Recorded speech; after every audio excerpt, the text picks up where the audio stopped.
The orbital station New Horizons was humanity's pride, the first permanent civilian space station designed specifically for families. Commander Olivia Reeves stood at the observation deck, watching Earth rotate slowly beneath them. 20 years of service in the United Space Force hadn't prepared her for running what amounted to a small floating city, complete with schools, parks, and the station's crown jewel, the Rainbow Room Daycare Center. Commander, unidentified object approaching from Vector 227. Lieutenant Jackson's voice crackled through her comm. It's not matching any known signatures. Reeves frowned. They weren't expecting any deliveries, and all civilian ships had to file flight plans days in advance. Classification. That's the strange part, ma'am. It's organic, and it's accelerating. The words had barely left Jackson's mouth when alarms began blaring throughout the station. Reeves was already moving, her measured walk becoming a sprint as she headed for the command center. Status. Object has changed course. It's on an intercept trajectory. Energy readings are off the charts. The first impact rocked the entire station. Reeves grabbed a handrail to steady herself, watching in horror as the external cameras showed what looked like a massive, crystalline insect latching onto the station's hull. The creature's surface rippled with patterns of bioluminescent light, and where it touched the station's exterior, the metal began to dissolve. Evacuation protocols. Now, Reeves ordered, but before anyone could respond, more of the creatures appeared, materializing from what looked like tears in space itself. They weren't random in their attack. They were heading straight for the residential section. The Rainbow Room.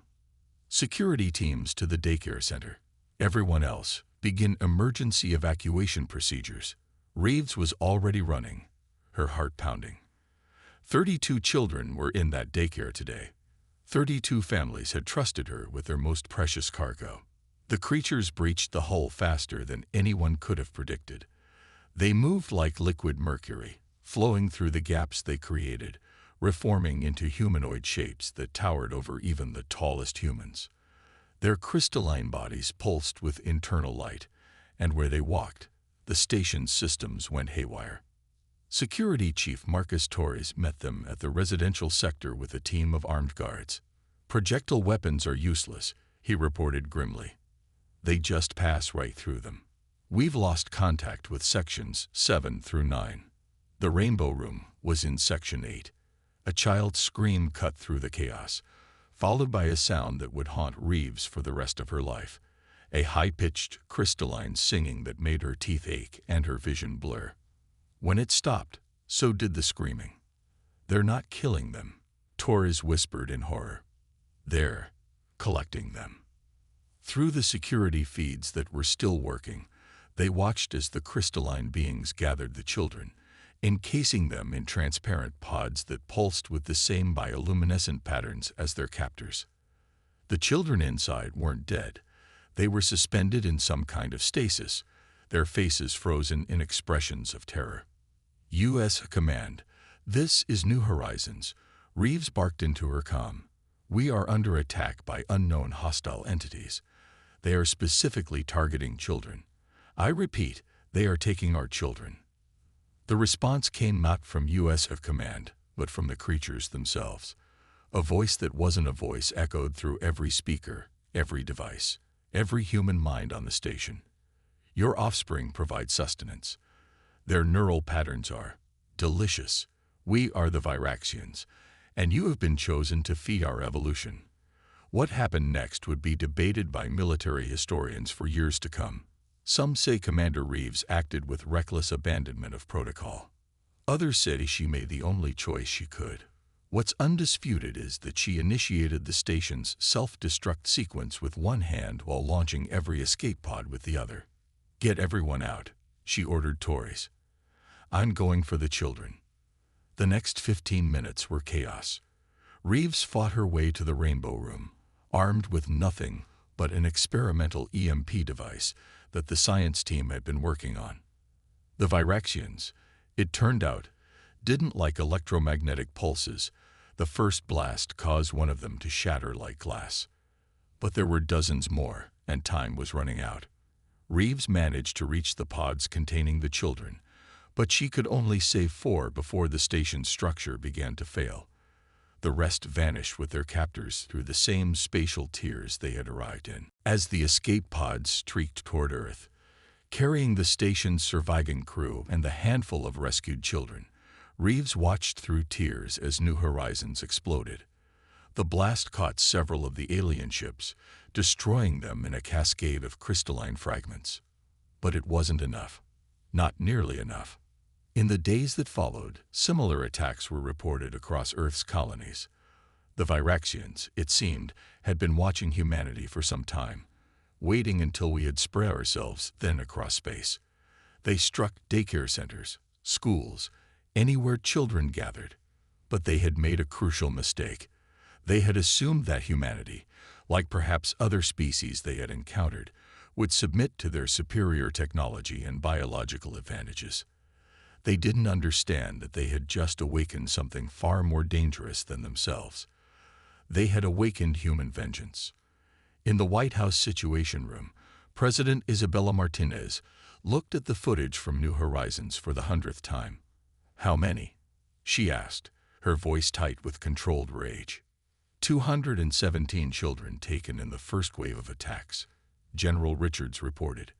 Another 342 in the following strikes before we managed to evacuate our off-world facilities.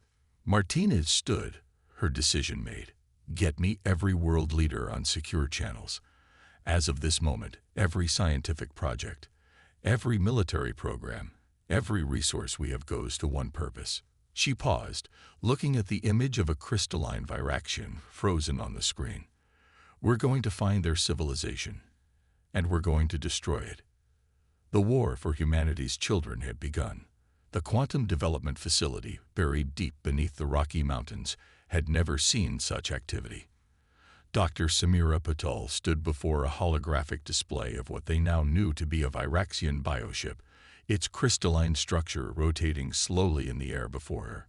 3 months had passed since the attacks, and humanity had not wasted a single second. The crystalline matrix isn't just their armor, she explained to the assembled military and scientific leaders. It's their entire technological base. They've somehow merged organic and crystalline structures at a quantum level. Admiral James Hawthorne, newly appointed commander of the Global Defense Initiative, GDI, leaned forward. Can we break it? Samira allowed herself a small, grim smile. Better. We can corrupt it. The hologram shifted, showing the results of their latest experiments. The Viraxians use quantum entanglement within their crystalline structures to maintain cohesion. Commander Reeves's EMP attack on the New Horizons wasn't just lucky. It disrupted their quantum field stability. We've developed that concept into something much more devastating. On the screen behind her, footage played of a captured Viraxian crystal fragment dissolving into dust under the influence of their new quantum destabilization field. We call it Project Shatterstone. But weapons were only part of the equation. In a medical facility in Singapore, Dr. Viktor Petrov worked tirelessly with the children who had been rescued. The 4 survivors from New Horizons and a handful of others from subsequent attacks were all they had to study the Viraxians' neural harvesting technology. Their consciousness is still intact, he reported during the daily global briefing. The Viraxians don't just take neural energy. They create a kind of quantum bridge between their crystalline matrix and the human mind. We've managed to establish contact with some of the children through our quantum resonance scanner. The news sent shockwaves through the scientific community. If the children's minds were still accessible, there might be a way to bring them back. But what they learned from the connections chilled everyone to the bone. The Viraxians feed on potential, Dr. Petrov explained, his voice heavy. Children's minds are still developing, still full of possibilities. They harvest those possibilities, consuming not just what the children are, but what they could become. Every dream, every possible future, devoured to fuel their evolution. In orbit, the first of humanity's new warships took shape. The HSS Vengeance was unlike anything ever built by human hands. Its hull incorporated quantum stabilization fields that could disrupt Viraxian technology while protecting its own systems. Its weapons were designed specifically to exploit the weaknesses they'd discovered in the aliens' crystalline biology. Commander Olivia Reeves, having recovered from her injuries during the New Horizons incident, was given command. She stood in the ship's Combat Information Center, surrounded by technology that would have seemed like magic just months ago. "The neural interface systems are online," reported Lieutenant Sofia Rodriguez, her new tactical officer. "Quantum shields are stable, and the Shatterstone projectors are charged." Reeves nodded, her hand unconsciously touching the neural implant at the base of her skull. The same quantum technology the Viraxians used to harvest children's minds, humanity had repurposed into a weapon. Every crew member on the Vengeance was neurally linked to their stations, able to react at the speed of thought. But the most significant breakthrough came from an unexpected source. Dr. Aisha Hassan, a theoretical physicist who had lost her daughter in the attacks, made the connection that changed everything. "The spatial tiers they use for transportation," she explained to the GDI Council. "They're not random. They follow a quantum resonance pattern. And thanks to the neural links we've established with the rescued children, we can track them." President Martinez authorized the mission personally. "This isn't just about revenge," she told the assembled leaders of the world. "Every day we wait, more children across the galaxy could be falling victim to these creatures. We strike now, we strike hard, and we don't stop until every child they've taken is either rescued or avenged." The launch ceremony for the HSS Vengeance was brief. Humanity had no time for lengthy speeches or celebrations. As the ship prepared to depart, Dr. Patel presented Commander Reeves with one final weapon. "We call it the quantum mirror," she explained, holding up what looked like a small crystalline sphere. "It takes the Viraxians' neural harvesting technology and reverses it. Instead of consuming possibilities, it forces them to experience every nightmare, every fear, every moment of terror they've inflicted on their victims." Reeves took the device carefully. "Will it help us find the children?" "Better," Samara replied. "It will make them remember every child they've ever taken, across every world they've ever visited. And through the quantum resonance, we'll be able to track them all." As the Vengeance prepared for its first jump through quantum space, using the very technology it reverse-engineered from their enemies, Commander Reeves addressed her crew. "They thought our children were easy prey," she said, her voice carrying through the neural network to every crew member. "They thought we would break, that we would cower in fear as they stole our future. Instead, we have taken their weapons, their technology, their advantages, and turned them against them. They wanted our children's potential. Let's show them humanity's potential for retribution." The ship's quantum drive engaged, tearing a hole in space, similar to the Viraxians' spatial tiers, but stabilized by human ingenuity. As they prepared to jump, Dr. Hassan's voice came through from Mission Control. "We're detecting massive quantum resonance signatures," she reported. "Similar to what we recorded during the attacks, but much larger. Commander, I think we found their staging area." Reeves smiled, but there was no warmth in it. "Navigation, plot a course. Tactical, power up the Shatterstone projectors. They wanted to feed on human potential. Let's give them their fill." The HSS Vengeance vanished into quantum space, carrying with it humanity's vengeance, their technology, and their unrelenting determination to recover their stolen children. The Viraxians were about to learn that some species don't break when you attack their young. They evolve, they adapt, they overcome, and they make you pay for every tear, every scream, every stolen dream. The hunt was on. The quantum space terror closed behind the HSS Vengeance as it emerged into a region of space that defied human comprehension. Massive crystalline structures floated in a complex orbital pattern around what appeared to be a dying star, each one pulsing with the same bioluminescent patterns they'd seen on the Viraxian attackers. "Multiple quantum signatures detected," Lieutenant Rodriguez reported, her voice steady despite the neural interface, feeding her an overwhelming stream of tactical data.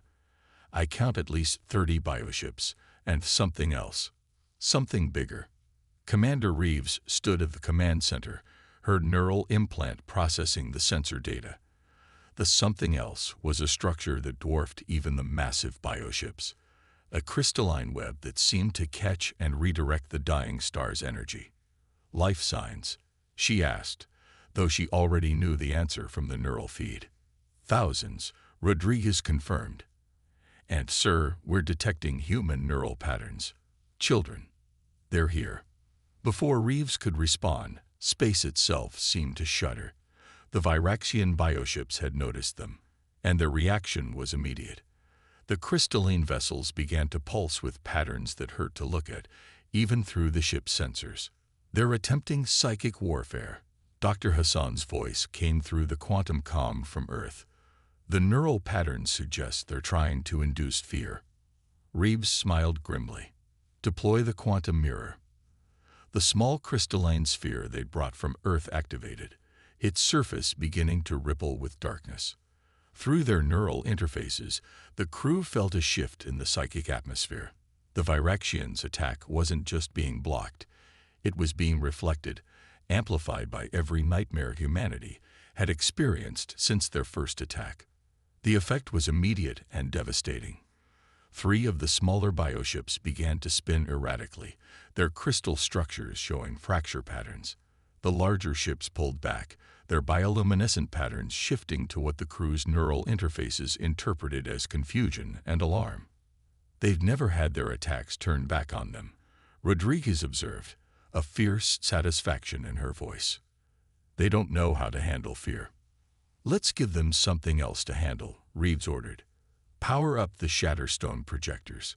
Target the smaller ships first. Let's show them what happens when you make humanity angry. The Vengeance's weapons came online, quantum fields reaching out to disrupt the very structure of the Viraxian vessels. The first blast caught a bioship directly in its center mass. For a moment, nothing seemed to happen. Then the crystalline structure began to vibrate, its bioluminescent patterns becoming erratic before the entire ship shattered into a cloud of glittering dust. The Viraxians' response was immediate and overwhelming. The remaining ships launched what looked like shards of living crystal, organic missiles that twisted and changed shape as they approached. But humanity had prepared for this. Quantum shields holding, reported Lieutenant Jackson from engineering. Their weapons can't penetrate our adaptive fields. Those children they took from the Quantum Physics Academy. Their stolen potential is now protecting us from their own technology. The battle that followed would later be called the Crystal Slaughter in Earth's history books. The Vengeance moved through the Viraxian fleet like a shark through a school of fish, its Shatterstone projectors reducing ship after ship to clouds of crystalline dust. But it wasn't just superior technology that gave them the advantage. It was rage, purpose, and most importantly, the neural interface system that let the crew act as one. Multiple quantum ruptures detected. Rodriguez called out. They're trying to escape. Not this time, Reeves growled. Deploy the resonance mines. Devices that looked like small mirrors scattered through space, each one designed to disrupt the quantum fields the Viraxians used for their spatial tiers. The fleeing ships found their escape routes cut off, their crystalline structures beginning to crack under the strain of failed quantum jumps. But the Vengeance wasn't just there for destruction. As the battle raged, special operations teams led by Captain Marcus Torres used the chaos to board the central structure. Their quantum armor allowed them to pass through the crystalline walls, their neural interfaces guiding them through the complex's twisted geometry. What they found inside would haunt them forever. Children from countless species, suspended in crystalline pods, their minds being slowly drained to feed the Viraxians' evolution. The human children were only the latest additions to their horrific harvest. We found them, Torres reported, his voice tight with controlled fury. Hundreds of pods, multiple species. The human children are still alive, still in stasis. But, sir, some of these pods look centuries old. They'd been doing this across the galaxy for longer than humanity has had written history. Reeves felt her neural implant pulse with shared rage from her entire crew. Begin evacuation procedures. Get our children out first, then as many others as we can save. And plant the quantum charges. This facility dies today. The Viraxians made one final desperate attempt to stop them.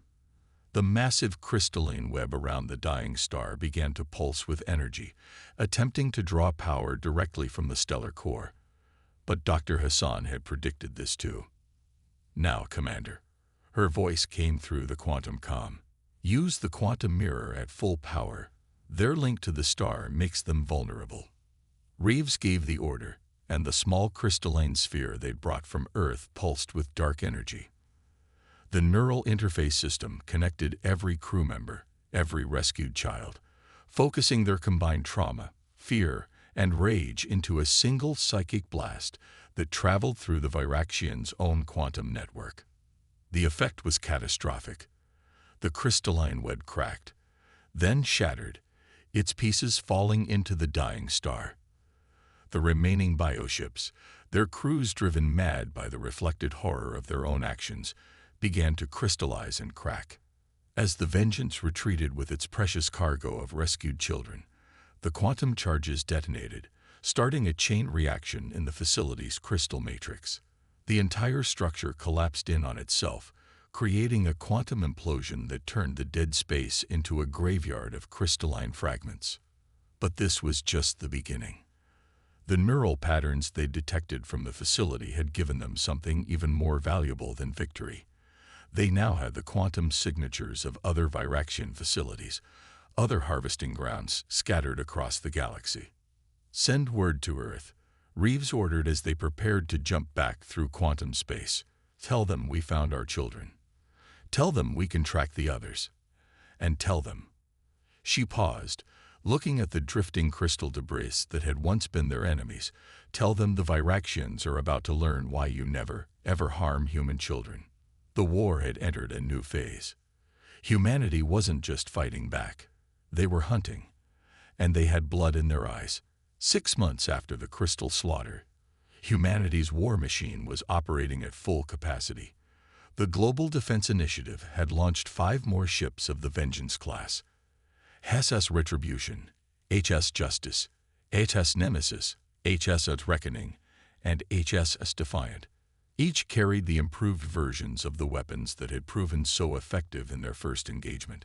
Admiral Hawthorne stood before the holographic display in GDI headquarters, watching as quantum signatures lit up across a 3-dimensional map of the galaxy. Each point represented a potential Viraxian facility, locations extracted from the quantum memories stored in their crystalline technology. We've confirmed 15 facilities so far, he reported to the emergency session of the United Nations Security Council. 3 have been destroyed. The others are heavily fortified. They've adapted to our initial tactics. Dr. Samira Patel stepped forward, her hologram joining the discussion from the Quantum Development Facility. The Viraxians are learning, evolving faster than we anticipated. Each facility we destroy forces the others to develop new defenses. They're using the very thing that makes them vulnerable, their quantum crystalline network, to share information about our attacks. Then we'll evolve faster, President Martins declared. Every facility we destroy, every child we rescue, gives us more information about their technology. Dr. Petrov, what have we learned from the rescued children? The neuroscientist hologram appeared, his face grave. The children are recovering, but they've brought back something unexpected. Through their neural connections to the Viraxian network, they've accessed memories, not just their own, but those of other species who fell victim to these predators. We're dealing with an empire that spans thousands of years and dozens of civilizations. The revelation sent a chill through the council chamber. Humanity wasn't just fighting for their own children anymore. They were confronting an ancient evil that had been preying on young minds across the galaxy for millennia. Aboard the HSS Nemesis, Commander Reeves and her crew were about to test humanity's latest weapon. The ship hung in space near a newly discovered Viraxian outpost, its quantum shields rendering it invisible to the facility's sensors. Quantum Cascade device is ready, Lieutenant Rodriguez reported. The device was Dr. Hassan's latest creation, a weapon that would turn the Viraxians' own network against them, creating a feedback loop of quantum disruption that would spread through their crystalline structures like a virus. Deploy when ready, Reeves ordered. Let's see if they can evolve their way out of this. The device activated, sending ripples through quantum space. The effect was like watching dominoes fall in 4 dimensions. Crystalline structures began to resonate, then crack, their quantum fields collapsing in a chain reaction that spread from one section to another. But the Viraxians had indeed evolved. As the cascade reached the central chamber, new crystal formations emerged, adapting and redirecting the quantum energy. The facility was damaged, but not destroyed. They're learning too fast. Dr. Hassan's voice came through the quantum comm. Each attack teaches them more about our technology, about how we think. They're incorporating our own innovations into their evolution. That's when they received the transmission. It came through all channels, in all frequencies, its crystalline harmonics carrying something new. Words formed from thousands of harvested minds speaking in unison. We are evolution itself. The voice resonated through their neural interfaces. Each child we take makes us stronger. Each mind we harvest adds to our perfection. You cannot destroy evolution. You cannot stop the harvest. Captain Torres, now commanding the HSS Justice, responded first. Watch us try, he transmitted back. You took our children to fuel your evolution. Then evolve this. We're coming for every single one of you, and we're bringing extinction. The next phase of the war began in earnest. Humanity changed tactics, no longer attacking facilities directly. Instead, they began targeting the quantum pathways between them, using the quantum mirror technology to corrupt the very network the Viraxians used to evolve and adapt. Dr. Paddle developed what she called quantum viral weapons, programs that could infect the Viraxians' crystalline networks and turn their own evolutionary processes against them. Each successful attack not only destroyed Viraxian infrastructure, but corrupted their ability to adapt and evolve. The rescued children played a crucial role. Their memories, accessed through the neural interfaces, provided insights into Viraxian psychology and behavior that proved invaluable. They revealed that the creatures weren't just feeding on potential. They were addicted to it, dependent on the neural energy of developing minds to maintain their own consciousness. They're parasites, Dr. Petrov explained during a briefing. Advanced, evolved parasites, but parasites nonetheless. Without the neural energy they harvest, their crystalline forms begin to degrade. They don't just want our children, they need them to survive. This revelation led to a new strategy. Humanity began targeting the Viraxians' food supply, not just by rescuing children, but by making it impossible for them to harvest neural energy at all. The quantum mirror technology was modified to create dead zones in space where their crystalline technology simply couldn't function. As more ships joined the hunt, humanity began to see signs of desperation in their enemy. The Viraxians launched increasingly reckless attacks, trying to reach new harvesting grounds, only to find humanity waiting for them at every turn. We're not just winning battles, Admiral Hawthorne told his commanders. We're winning the war of evolution. Every adaptation they make, we counter. Every defense they develop, we breach. They thought stealing our children's potential would make them unstoppable. Instead, they've given us the ultimate weapon, a reason to surpass them. But amid the victories, a troubling question began to emerge. As humanity pushed the Viraxians back, destroying facility after facility, some began to wonder, were they becoming something as terrible as their enemy? The rage that drove them to develop these weapons, to hunt down and destroy an entire species, was it changing them? Commander Reeves found herself pondering this as she watched another Viraxian facility collapse under their attack. We're not like them, she transmitted to the fleet. We're fighting to protect children. All children, from every species they've ever hunted. Remember that. We're not evolving to consume. We're evolving to defend. The war continued, but now it had a deeper purpose. Humanity wasn't just fighting for revenge anymore. They were fighting to end a cycle of predation that had terrorized the galaxy for millennia. And as they pushed toward the Viraxian homeworld, they carried with them not just weapons of destruction, but the hope of every species whose children had ever been taken by these cosmic predators. The final battle was approaching, and with it, a test of humanity's soul. Would they maintain their humanity in the face of such monstrous evil, or would their victory come at the cost of becoming something just as terrible as their enemy? The Viraxian homeworld hung in space like a massive crystal geode, its surface a maze of interconnected crystalline structures that pulsed with bioluminescent patterns. The combined fleet of humanity's warships emerged from quantum space in attack formation, all 6 Vengeance-class ships, accompanied by 20 smaller destroyers equipped with the latest quantum weaponry. Admiral Hawthorne stood on the bridge of the flagship HSS Retribution, surveying the tactical display with grim determination. "All ships report ready," Lieutenant Commander Jackson announced, the neural network humming with shared purpose. But something was wrong. The planet's defenses remained dormant. No bioships rose to meet them. The vast crystalline networks that had caused them so much trouble in previous battles were eerily silent. Multiple quantum signatures, Rodriguez reported from her tactical station aboard the Vengeance. But they're different, degraded somehow. Dr. Hassan's voice came through the quantum comm, tense with concern. The readings suggest their entire network is failing. The quantum viral weapons we deployed, they've done more damage than we anticipated. That's when they received the transmission. Unlike the previous arrogant declarations of superiority, this one carried something new in its crystalline harmonics. Desperation. We offer terms. The collective voice of the Viraxians resonated through their neural interfaces. Survival. Coexistence. We will return the harvested. We will share our evolution. We will. Show us. Commander Reeves interrupted. Show us the children. All of them.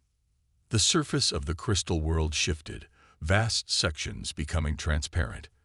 What they revealed caused even the most hardened veterans to gasp. Millions of stasis pods, arranged in vast geometric patterns, each containing a child from countless different species. The neural network brought them something else. The ages of these chambers, some stretching back thousands of years. By God, Dr. Petrov whispered through the comm. Those oldest chambers, some of those species might be extinct by now. Their only surviving members are here, in stasis. President Martinez's hologram appeared on every ship's bridge. This is no longer just about revenge. This is about justice for every species they've preyed upon. Admiral Hawthorne, you have operational authority. What are your orders? Hawthorne stood silent for a long moment, studying the tactical displays. The extinction protocol was ready. They had the firepower to reduce this crystal world to dust, ending the Viraxian threat forever. But at what cost? Launch rescue operations, he finally ordered. All ships, deploy quantum stabilization fields. I want those stasis pods preserved and evacuated. Dr. Hassan, can we sustain the quantum fields keeping these children alive during transport? Yes, she replied. The quantum mirror technology can be reversed to maintain their stasis. But Admiral, what about the Viraxians? Through their neural interfaces, the fleet commanders shared a collective decision. We're not them, Hawthorne declared. We didn't come here to commit genocide. We came to stop them from ever harming another child. The next 48 hours saw the largest rescue operation in human history. Dropships and quantum transporters worked tirelessly, extracting stasis pods while combat teams kept watch for any treachery. The Viraxians, their evolution now crippled by the quantum viral weapons, could only watch as their carefully harvested resources were taken from them. But humanity hadn't forgotten the horrors inflicted upon countless species. Dr. Patel's final weapon wasn't designed to destroy. It was designed to transform. We call it the evolution lock, she explained as the device was prepared. It will permanently alter their quantum crystalline structure. They'll survive, but they'll never again be able to harvest neural energy. Their evolution will have to take a different path. As the device activated, the entire crystalline world shimmered. The bioluminescent patterns that had once pulsed with stolen neural energy faded to a dull glow. The Viraxian's final transmission was not a cry of rage or defiance, but something closer to confusion. What? What have you done to us? We've given you what you never gave others, Commander Reeves responded. A chance to evolve on your own terms, without stealing the potential of others. Live with it. The aftermath of the war would reshape the galaxy. As the rescued children were gradually awakened from stasis, humanity found itself responsible for the descendants of ancient civilizations. Some species were indeed extinct, their only surviving members being the children in those pods. Others still existed, and the reunions that followed would forge alliances that would last generations. The Viraxians, stripped of their ability to harvest neural energy, did not die out as some had predicted.